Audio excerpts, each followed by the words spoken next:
Hello everyone, my name is Muskan Pandey and today I am tell about rise and Nazim of Hitler. तो एक 11 साल का बच्चा 11 year old child जो कि उठा तो उसने देखा उसके पापा उसकी मम्मी से बोल रहे थे कि हम क्यों ना अपने पूरे परिवार के साथ सुसाइड कर लें और उस बच्चे को लगा ऐसा क्यों। तो ये बात है 1914 की फर्स्ट वर्ल्ड वॉर अलाइड और सेंट्रल पावर के बीच में जो हुआ था। अलाइड में England, France, USA and Russia थे और सेंट्रल पावर में जर्मनी, ऑस्ट्रेलिया और टर्की थे। तो फिर अलाइड पावर, सेंट्रल पावर में जर्मनी जो कि बहुत ही पावरफुल कंट्री थी, वो हमेशा किसी भी वर्ल्ड वॉर में जीत जाती थी। पर अलाइड पावर को जब यूएसए का सपोर्ट मिला 1918 में, तो अलाइड पावर जीत गई। और सेंट्रल पावर की हार का सिर्फ और सिर्फ एक ही कारण था जो कि था यूएसए। फिर अलाइड पावर, सेंट्रल पावर हारने के बाद जो सेंट्रल जर्मनी के प्रेसिडेंट थे उन्होंने वो अपना पद छोड़ दिए, वो प्रेसिडेंट से हट गए। फिर उसके बाद वीमर रिपब्लिक आया। वीमर रिपब्लिक कोई ना कोई संभालने के लिए तो चाहिए ही कंट्री को, इसलिए वीमर रिपब्लिक में डेमोक्रेसी आई। डेमोक्रेसी में जितने भी लोग थे वो सब लोग इलेक्शन होता था और सबको वोट देना था, और वोट देना था तो फिर सब लोग वोट दिया करते थे। Treaty of Versailles between Germany and allied power.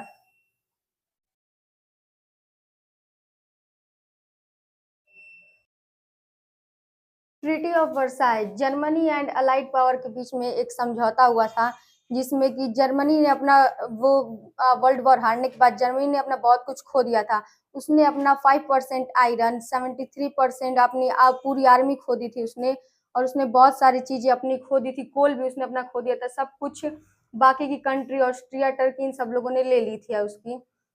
फिर उसके बाद फ्रांस ऑक्युपाइड रू जर्मनी में था, वो कि एक बहुत ज्यादा रिच स्टेट था। वहां पे बहुत ज्यादा सब लोग रिच रहते थे, सब लोग रिच लोग, और फ्रांस ने उसे ले लिया था। फ्रांस के उसे लेने के बाद जर्मनी में बहुत ज्यादा गरीबी आ गई थी, इतनी ज्यादा कि लोगों को एक ब्रेड तक खरीदने के लिए नोटों के बंडल देने पड़ते थे। पूरा नोटों से भरा बोरा देना पड़ता था, इतनी ज्यादा उसमें गरीबी आ गई थी, जिसको हाइपर इन्फ्लेमेशन कहते हैं। 1923 में हुआ था। इसके बाद जर्मनी ने अंधाधुंध पैसे छापना शुरू कर दिया।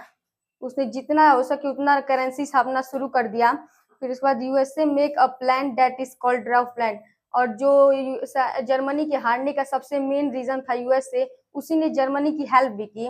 उसने एक ड्राफ्ट प्लान बनाया जिससे वो जर्मनी को कुछ लोन दिया करता था, उसकी मदद किया करता था। पर 1929 में a great in USA great economics depression, USA में ग्रेट इकोनॉमिक्स डिप्रेशन आ गई थी वर्ल्ड वॉर के चलते, और यूएसए में भी बहुत कुछ हुआ था, जिसके बाद यूएसए में भी गरीबी आ गई थी। तो वो कहाँ से जर्मनी को पैसे देते जब वो खुद इतने ज्यादा गरीब हो गए थे। तो इसलिए यूएसए ने ये करना छोड़ दिया, पैसे देना, और जर्मनी में फिर से गरीबी आ गई और फिर से वो लोग गरीब बन गए।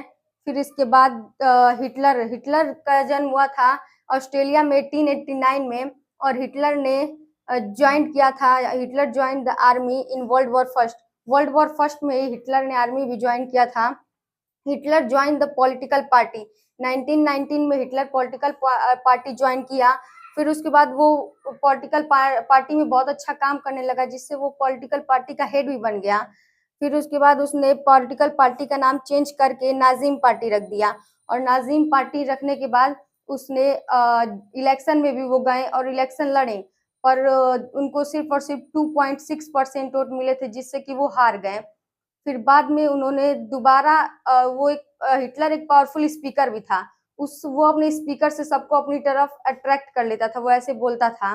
इसलिए हिटलर के बोलने की वजह से उसने कई सारे लोगों को कई सारे प्रॉमिस किए जर्मनी के लोगों को, कि वो जर्मनी को फिर से सही करेगा, उसी कंडीशन में लाएगा, और जर्मनी में जितना कुछ भी जर्मनी ने खोया है वो सब वापस लाएगा।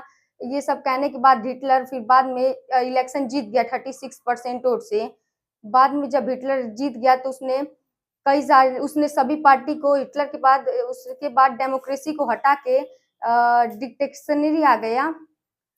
फिर उसके बाद उसमें नाजी पार्टी को इससे फायदा हुआ। फिर उसके बाद वहां पे जो वहां का कोर्ट था उसमें आग भी लग गया था। फिर उसके बाद आग लगने के बाद 23 नवंबर को वहाँ पे आए सभी लोग, मतलब फायर ब्रिगेड आए, उन्होंने आग बुझाया और उन्होंने सभी चीज़ों को बैन कर दिया, लोगों के फ्रीडम को, लोगों की स्पीक को कुछ भी नहीं बोल सकते थे, स्पीच भी नहीं दे सकते थे। इसका फ़ायदा नाज़ी पार्टी ने उठाकर उसने जितने भी इलेक्शन पार्टी पॉलिटिकल थे सबको बैन कर दिया, सिर्फ और सिर्फ नाज़िम पार्टी चलता रहा। और नाज़िम पार्टी का जो हेड था उसने एक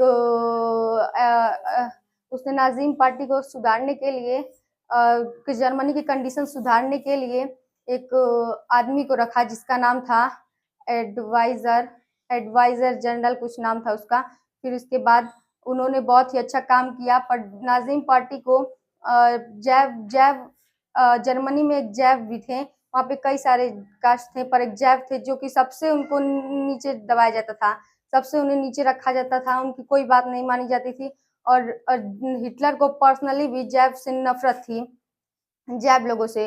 तो फिर हिटलर ने इसी का फ़ायदा उठाकर जितने भी जैव लोग थे उन सबको वो ले जाके गंदगी जगहों पे रखने लगा, जहाँ पे गंदगी हो बस उन सबका जितना भी लैंड था वो सब लेने लग गया। उसने कहा उन सबको ऐसी जगहों पे बंद कर दिया, जैव लोगों को पैसे देने पड़ते थे सोने के लिए भी, वो किसी को भी सोने भी नहीं दिया करता था, वो सबको बस ऐसे ही करता था परेशान। फिर उसके बाद जब वर्ल्ड वॉर सेकेंड की बारी आई, जब रसिया के जर्मनी ने सोचा कि वो वर्ल्ड वॉर सेकेंड करेगा, पर एडवाइजर और जो उसने आदमी को रखा था वो एक बहुत अच्छा एडवाइजर भी था।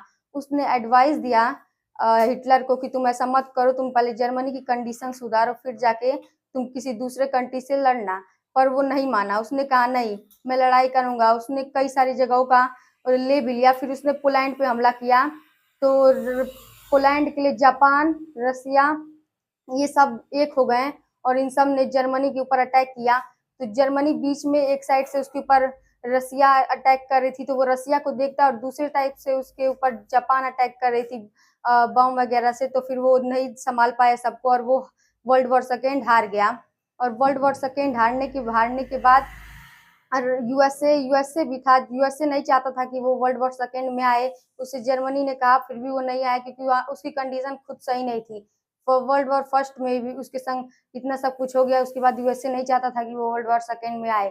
पर जापान ने सोचा कि क्यों ना वो यूएसए पे अटैक कर दे, जापान ने उसके ऊपर बॉम्ब फेंक दे, जिससे के बाद यूएसए तो है एक पावरफुल कंट्री, उसके आते ही वर्ल्ड वॉर सेकेंड बंद। उसने सबके ऊपर ऐसा अटैक किया कि सब लोग खत्म उधर ही। फिर उसके बाद जब हिटलर ने सुसाइड कर लिया, क्योंकि हिटलर को पता था अब जितनी भी कंट्री थी जीती हुई थी उन सब ने मिलके, जितने भी लोगों की वजह से इतने सारे लोगों की जान गई थी, उन सब ने उन्हें पनिश करने के सोचा। गवर्नमेंट ने डिसाइड किया कि उन सब लोगों को पनिश किया जाएगा, तो हिटलर ने पहले ही सुसाइड कर लिया। और उस हिटलर की वजह से 10,000 जर्मन, 6 मिलियन जैव्स, 200,000 ग्रीप्स, 1 मिलियन पॉलिसी सिविलियंस की जान गई। जिसके बाद हिटलर नाजिम पार्टी में जितने भी लोग थे उन लोगों को पनिश कर, उन आधे लोगों को 42 लोगों को फांसी की सजा सुनाई गई, बाकी के लोगों को उम्र कैद दिया गया। और उसी में उस बच्चे के पिता भी थे जो कि जिनका नाम हेलमुट था, जो कि चाहते वो भी उसी पार्टी के थे। उनको उन्हें डर था कि कहीं उनके साथ भी ऐसा ना हो जाए, इसलिए वो सुसाइड करना चाहते थे। फिर आगे आते हैं तो वो अपने फैमिली के साथ जाते हैं पार्क घूमने, और फिर उसके बाद वहाँ पे एंजॉय करने के बाद जब वो उस बच्चे को पता चलता है कि उसके पापा ने सुसाइड कर लिया, फिर उसके बाद उस बच्चे ने 9 साल तक अपने घर में खाना नहीं खाया कि कहीं उसकी माँ उसे जहर देके मार न दे। Thank you.